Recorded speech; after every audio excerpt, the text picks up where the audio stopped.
Hello and welcome to Talk a Good Game. It's the build-up to West Ham United against Silkeborg, match day 5 of 6 in the Europa Conference League, where West Ham could clinch top spot. We're already guaranteed to go through to the knockouts. However, a point for the Hammers on Thursday night means they clinch top spot with a game to spare. Gonzo, I was going to say, do you remember much about Silkeborg from when we played them a few weeks ago?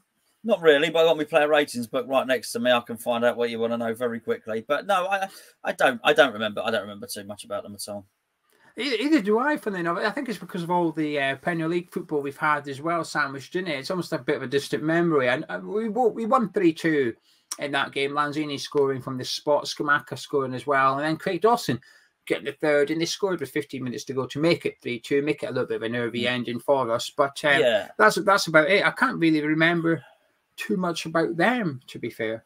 Well, we made it far harder than we needed to against them, and certainly the scoreline doesn't tell all the story on that one at all. I mean, funny enough, in many respects, it was one of the results that made me very, very nervous. I got to say, because it was at that point you thought you can really get at us.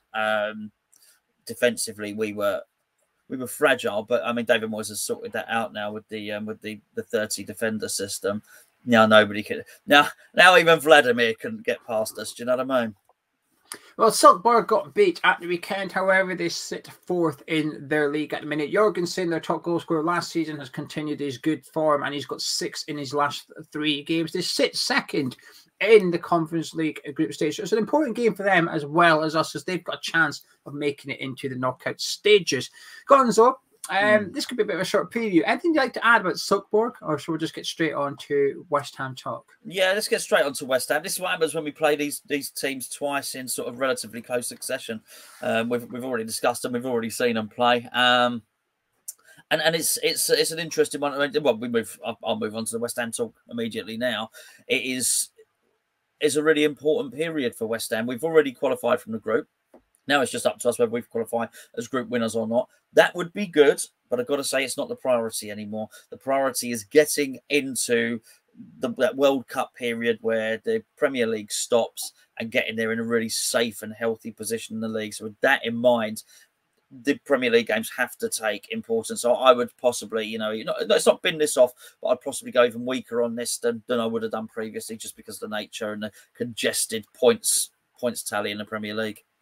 Yeah, I have to agree as well. I think obviously we're 6 points ahead of Silkeborg at the minute, so should they win, there's still a 3 points thing there. It goes to head rather than goal difference. So obviously we won by a goal at their place, so if they win by 2 at our place, they technically beat us on the head-to-head.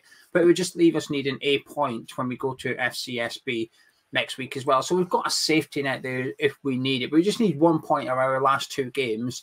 And I think even with a heavily rotated team, I expect us to pick up 1 point in those 2 games. Otherwise, because the players you're bringing in, we're not bringing in the youngster. Well, you might say, actually, I'd like to see the under-21s on Thursday, Geo. We'll get onto that in a second. But I imagine you're going to be bringing in the senior players that just haven't seen too much football as late. A couple of players back from injury as well. So I completely agree. The priority now is, we've got 3 Premier League games, Man United, Crystal Palace, Leicester City.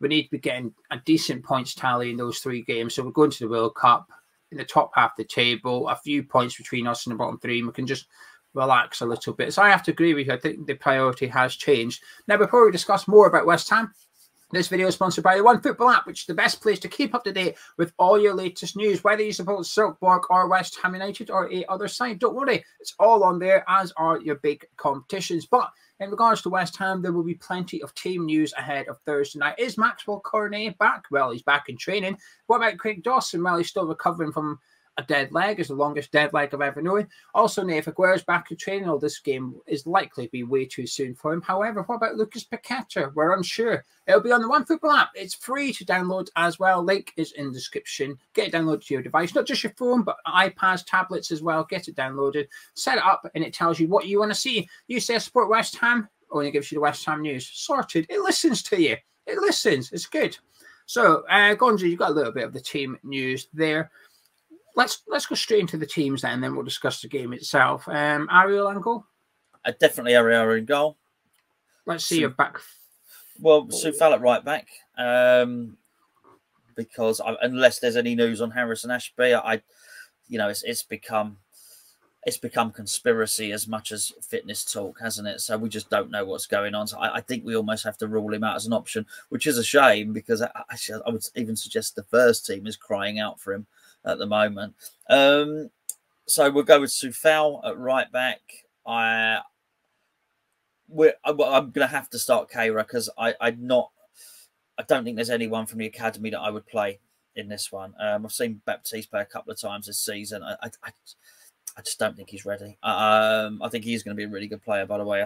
I still think he is in that prospect category. I don't think he's ready yet. So I'd play Kehra in there next to Ogbonna. Kehra's played a lot of games. Don't get me wrong, but I'm banking on Dawson coming back for the Man U game because I think we're going to need him. So with that in mind, I think it's Kehra. Kehra is fit. He's a young man. He's fit. So play him in there next to Ogbonna. And I would play Emerson at left back.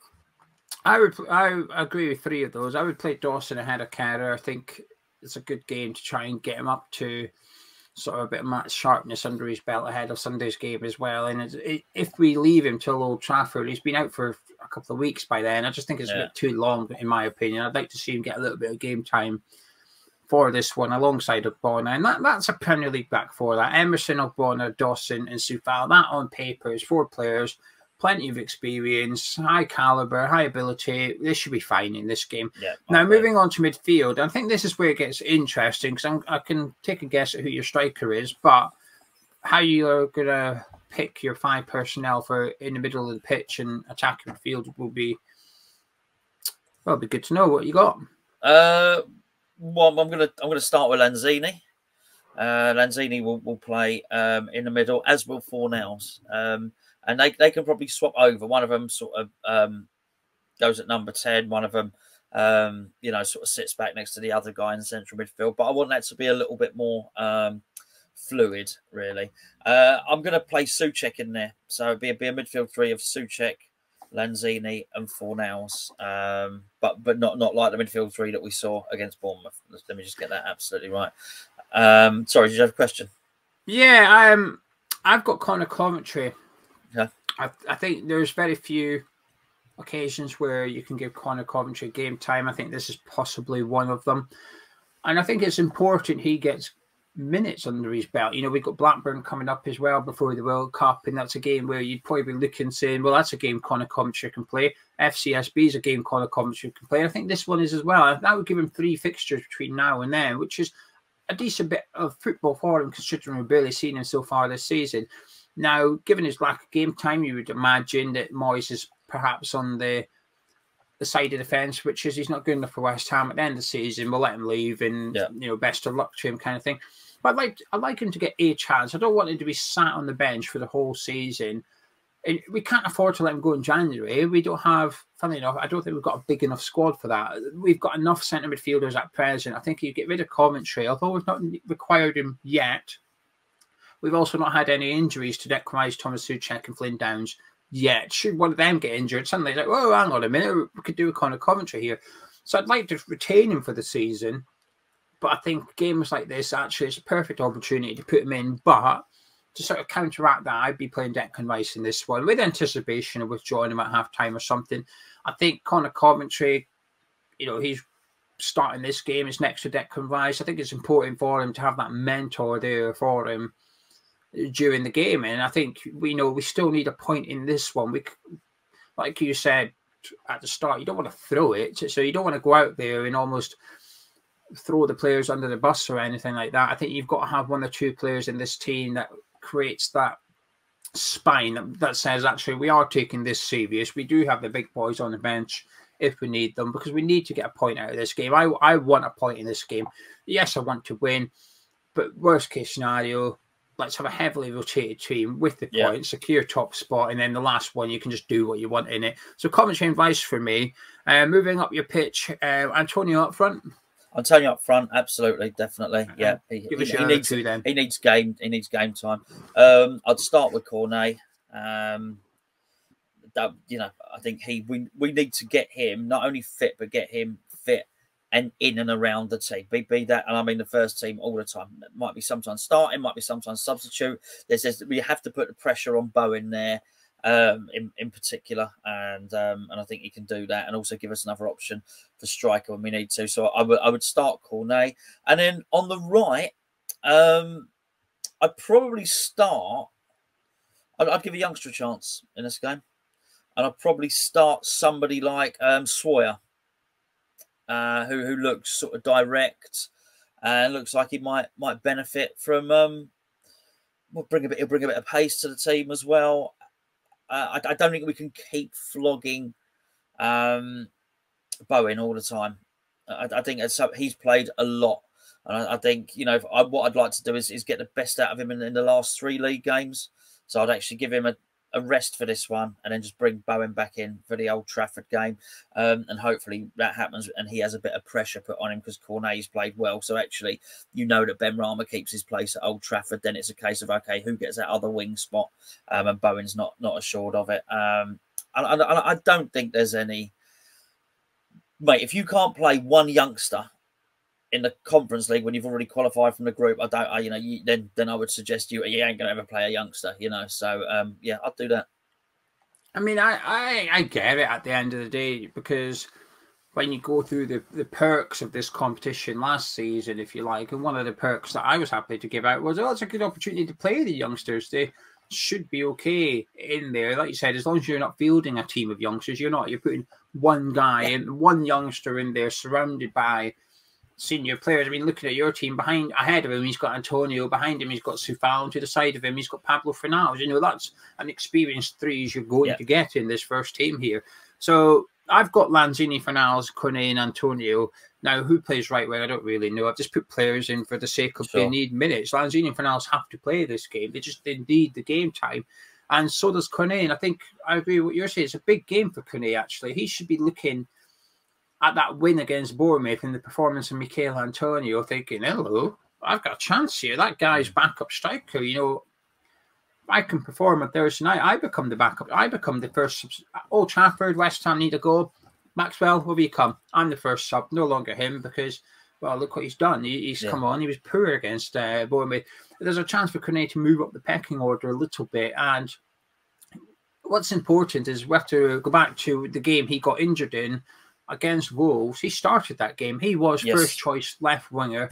He was looking quite good. He went off injured. Unfortunate. Ben Rama's since come in and had a really good game. Yeah. So there's a little bit of a fight for that position, if you like. And David Moyes, before the Southampton game or the Liverpool one, I think it might have been the Liverpool one actually, David Moyes said that the left wing spot is up for grabs, and he gave examples of Ben Rama, Cornet, and Pablo Fornals as being the sort of 3 contenders for it, but basically admitted none of them have really secured that spot. Well, Cornet's under a little bit of pressure, but there's also a big opportunity for him as well on Thursday night, actually. And I want to see, out of all the players we've gone through, he's the one I'm looking at thinking, I want to see a man of match performance from you. I want you to just say, look how good I am, look what I can do, and cause a problem.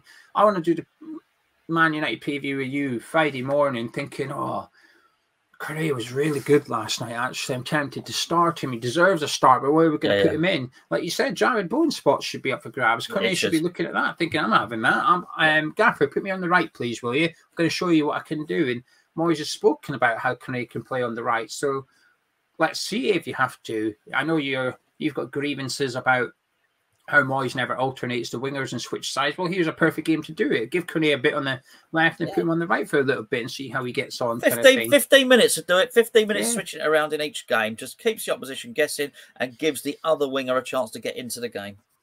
A bit of a weird one, Gonzo. We only need a point. So there's a lot up for grabs for us. But in a weird way, it feels like the pressure's off this one. And a lot of people have already sort of turned their attention to Sunday's game at Old Trafford. I think it maybe says more about the magnitude of the performances of the Premier League rather than the Conference League. But do you get the vibe that pressure's off a little bit for this one? Oh, yeah, the pressure and the focus. You're absolutely right that people have turned their attention to that. I certainly have. Obviously, we'll watch the game. We'll feature the game on Hammers Chat, and we'll watch it and be interested to see these players, but you are watching that game with a view to what happens at Old Trafford. You're watching Cornet play well with a view to thinking, can he feature against Old Trafford? You're listen to what you're saying. You want Dawson to feature in this game so as he can play at Old Trafford, and this is the way we're thinking before this game. You know, I want Fornals to play in this game because I don't want him to play at Old Trafford. I'm serious. I'm serious. So. It's sort of on your mind anyway, and it's on everybody's mind because that's a big game, and I think it's not just the points tally in the table. Yes, we're whatever, we're 10th or whatever the case may be, but it is congested. Everybody, and for anyone that knows we're 10th, looked at the table, and if you've looked at the table, you've looked at the points, and you've seen there's no whooping boy in the Premier League this season. It's not like when Sunderland went down, and I don't know. I remember looking at almost halfway through the season, they had 7 points or something. That's not the case now. And with that in mind, these games are important, and I think people are nervous about how David Moyes is gonna set up against Manchester United because of how he set up against. Well, it's just how he is anyway. He's quite defensive minded. How he set up against Bournemouth. To be fair, mate, maybe you could play Scamacca and Antonio up front against Silkeborg because I worry that Moyes, it seems that every game goes on, we had another defender into the mix. I wonder that he's looked at old West Ham Clips' video of playing Dawson up front, and Moyes is thinking, you know what, that is a way to get an aerial threat into the team and play another defender. So bit of that, Bonner on the left wing, So get them all out.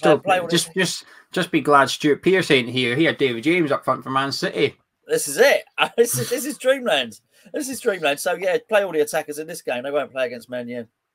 Maybe that's why Moyes always got 2 keepers on the bench, just in case he fancies giving Areola a stint alongside. He's just waiting for FIFA to ratify that 2-keeper rule. He can't wait to stick a couple of them through in the stick. We'll sacrifice a striker, 2 keepers between the sticks. For context, we're recording this. You're watching it on Tuesday night, maybe Wednesday. We're recording this early Tuesday morning, so we're a little bit grumpy from the performance last night, as you can probably tell. Hence the Man United talk. Are you confident for this one? Yeah, I guess so. I worse than that, I want us to win, but I almost don't care for this one too much. No, I think you'll change your mind. I think you'll change your mind on Thursday. I do think you'll think, right, okay, this is actually an important game. We need to get something tonight. We need to. It is an important game, but I'm so confident that we will at some point under the 2 games. I'm not that bothered about it. I think jumping straight to the last 16 is important, Gio. It's important for us. I think it's important for any team. So yes, it is. But I think. Yeah, it's weird. It's just hard to. We're spoiled. I'm aware that maybe if there's some non-West Ham fans watching this, they might think, "Oh, listen to him, old bloody, complacent in Europe and all the rest of it." And we've got all comfortable, got our slippers on and all the rest of it, and basically enjoyed Europe because we're used to it. But we have qualified comfortably, and that does afford you surely some relaxation, which I am feeling a little bit more of that, and that's the benefit. That's the benefit of qualifying early from a group. It allows you to concentrate in your league, and that's what I'm doing. I'm up for it, and as much as I'm looking forward to the game, but I think I'm looking forward to the game more with a view to seeing how individuals play, with a view to how we can then slot them in to the first team and stuff like that. And of course, if he plays a youngster, I'll be delighted to see that. We all like a bit of that, don't we? To watch a young player come through. So, but I'm not. This doesn't hold massive gravity for me, this game. Yeah, I get that. I think it's important that we get a point in the next 2 games, ideally Thursday night, because then you want that last fixture, you want to be able to play 3 or 4 youngsters. It's a bit frustrating that the final game is away, not at the London Stadium. I think it's easier to play. You're back against Zagreb last season. We played a complete defence of youngsters. I think you get away with that at home because if they make a mistake, the fans clap them, encourage them, say, don't worry about it, keep going, it's fine, we've won the group, don't pressure us off. Yeah. And, we got beaten, we came away from that game with a sense of pride at seeing all these youngsters play European football for West Ham. So it is frustrating that it's away from home, but I think Silkeborg's going to be up for this. That's what makes me most nervous. They've got a lot to play for. They need to get a win. A draw should be fine. That should see them through. but then they play Anderlecht in the last group stage, which would probably mean that fate's in their own hands when they go. Well, fate will be in their own hands going into that game. So they'll be up for this. I think a point would probably suit them as well, just to nudge clear and hope that FCSB pinch something off Anderlecht on Thursday. So it's a bigger game for them than us, I think. I do think it's a bigger game for them than us because, it's a chance for them to get into knockout. I don't think they'd, if any of their fans are somehow watching this, correct me if I'm wrong, I'd imagine they're not that bothered whether it's first or second. Just getting into the knockout would be a good achievement for them. For us, it's huge that we don't have that 2 games in February, March, whenever the knockouts resume. We need to go straight into that last 16. So it's a big game. And I think I just want to see good football on Thursday night, Gonzo. I just want to see us being a bit better in possession, nicer football. I know we're hardly exactly sitting here declared in that we see Cornet, Paqueta, Bowen playing behind Skamaka. But Moyes will feel the stronger team than what me and you put down. He will. Moyes, I wouldn't be surprised if you see Souček and Rice playing centre midfield and Bowen on the right. I think you'll see a stronger team from David Moyes. Lanzini and Finals will probably play. Cornet will probably be on the bench. So I think he'll play a slightly tougher team than what me and you are hoping for. Any final words from yourself, as well as your all-important score prediction, please? Well, Man Utd will be playing in Europe, right? So that's, they're going to have the same issues as we will. And I don't know how they're doing in their group. Have they qualified from their group? Do you know? I'm not sure. I don't think so. I feel like they've been struggling a little bit. But anyway, continue talking. I'll get the answer for you. I think we'll play this slightly differently to before. And Silkeborg have got to attack us in this one because Silkeborg need the points. We don't. So I think we'll probably sit a little bit deeper. There were massive gaps behind our defence. The line was far too high, which is why they were able to get behind us. That's not going to happen now. I do believe Silkeborg's tactics are going to play massively into our hands, regardless of what team we've got. And I would not be surprised if we see some counter-attacking goals from us, which is why a little bit of pace up there on the wing is going to be important. So I would suggest maybe we won't get you the flowing technical football that you want to see, Geo, but I wouldn't be surprised if we get some just some counter-attacking stuff, and we're hopefully quite efficient. We could do with efficiency. We've been getting a few shots recently. I mean, against Bournemouth, 20 shots and only 4 on target, so we need to start improving on that. Have you found Man United's group? Yeah, they're second in the group with 9 points. Real Sociedad's top with 12 points. Man U are second with 9. They're playing Sheriff, who are third with 3. So again, they're very similar circumstances to us. They need a point to secure going through to the knockouts, but they need a win really if they want to win the group. So there's a little bit more pressure on them actually, because as we remember from the Europa League, it's the same circumstance up there. Winner goes straight into the last 16, but that second place ends up playing a Champions League team that finished third. So I'd imagine Ten Hag will be looking to try and avoid that, and they'll have Real Sociedad coming up next week as well, so it's a tough one. It could be a straight shootout for top spots. So it's a game that's of reasonable importance to Man U, but I think Man United will have the same mentality as what you do about this for West Ham, which is priority Sunday. Let's hopefully get a point if we have to. We're in the knockouts, and then hopefully we can do something against Real Sociedad, but it might be out of their hands at that point, because if Real Sociedad win and Man U fail to win, that would give them a 5-point lead going into the last game. So Man U won't be able to finish top. I think this is more important. From what you've said there, this is that Man United's European game is more important than ours. So that may have some impact. Yeah, definitely. I think we'll win. I think we'll win 2-1. Yeah, I think there'll be goals. I think they'll score as well, because like I said, they need to go. They've got nothing to lose. I think that's a dangerous thing when you play a team like that. If they get beat 1-0 or 5-0, it doesn't really make much difference to them. They might as well, if they're a goal down, they might as well go for it and try and get a point, or try and sneak the win or something. I think we'll be in for a little bit of a nervy night, actually. I think they're going to make it tough for us. But I wish I remembered. I wish we could recall the first fixture a little bit better than what I do. But if I remember so far, they've all been sort of professional performances in the Conference League, where we've done enough to win the game and comfortably, so without getting out of second gear. But I'll say West Ham. Yeah, I mean, we've got to have a better team, haven't we? Silkeborg have been pummeling goals in, though. They were thumping FCSB 5-0 or something both games, so they're not goal shy. I'm going to say 1-1. I think we'll see a rotated side from us, and I think we'll see their first team, and their attitude will be, yes, let's get it. And a draw suits us. A draw probably suits both teams on Thursday night. So I'll say West Ham 1, Silkeborg 1. Anyway, if you enjoyed this preview, please do drop a like on it and subscribe if you're new to Hammers Chat. We'll be back on Thursday night at 6:55 with our live build-up show. You can join us then. Catch you in a bit.